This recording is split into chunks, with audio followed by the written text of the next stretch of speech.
Yeah, food impacts our thinking so significantly, dude. I have to go so deep for this, dude. What the fuck? Any opinion on the carnivore diet, not long term? I'm a firm believer of basically no diet.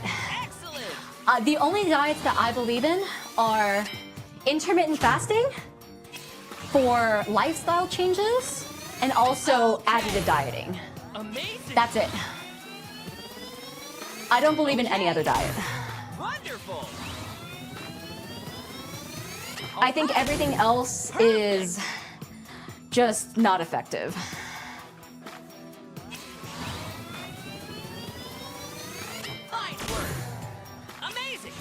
Like, I really wish people would do the research into ketosis before they started keto. Because, oh my God, the number of friends I had who started keto diets during COVID, I was like, do you even know what ketosis is? It's survival mode. It's your body sending itself into survival mode. Like, you are forcing your body to work harder than it needs to work in a first world country. Why would you do that? Why would you do that? Like, why would you ever do that?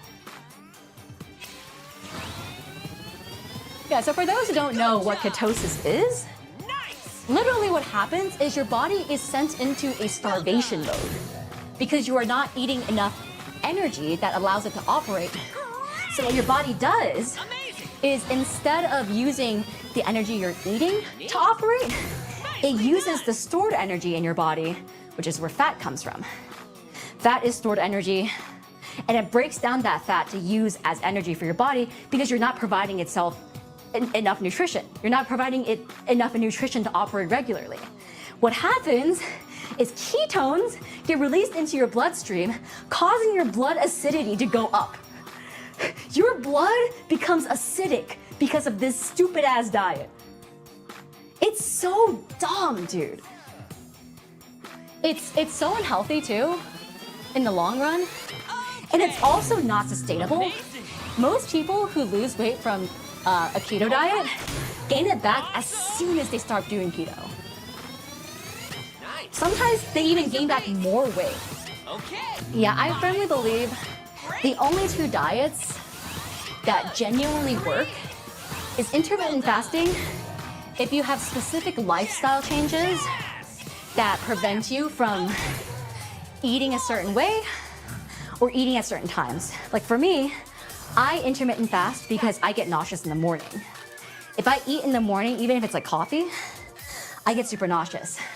So instead, I do 16-8, and I only eat within the 8-hour window of my day in order to keep my body metabolizing during that time, but also so I don't get indigestion, so I don't end up overeating at times when my body should be resting.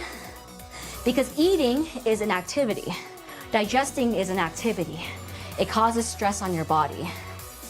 And so that's why they say you shouldn't eat right before you sleep, because that's when your body should be resting. You're not digesting your food as properly because it's an activity and your body is shutting down for rest. So that's why I think intermittent fasting is good.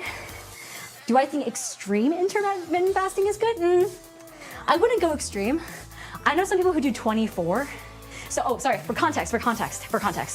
What I'm saying, these numbers, what they mean is that basically like, I'm doing 16-8, which means in a 24-hour day, I don't eat for 16 hours and I only eat for 8 hours of my day. Some people do 24, so they don't eat for 20 hours a day and they only eat within a 4-hour window. Which I think is not great. Again, everything in moderation, right? But other than that, other than intermittent fasting, I think the only thing that actually works is additive dieting, because it's the only diet that is truly sustainable.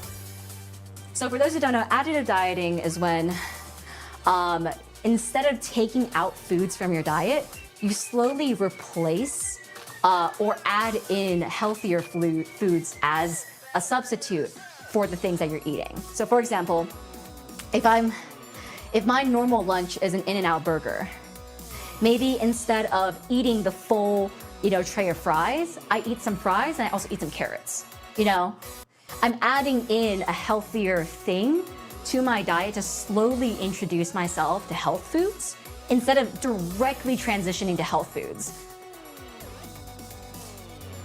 So one thing that I really liked doing when I was doing additive dieting was I would do, like for example, I made yogurt bowls.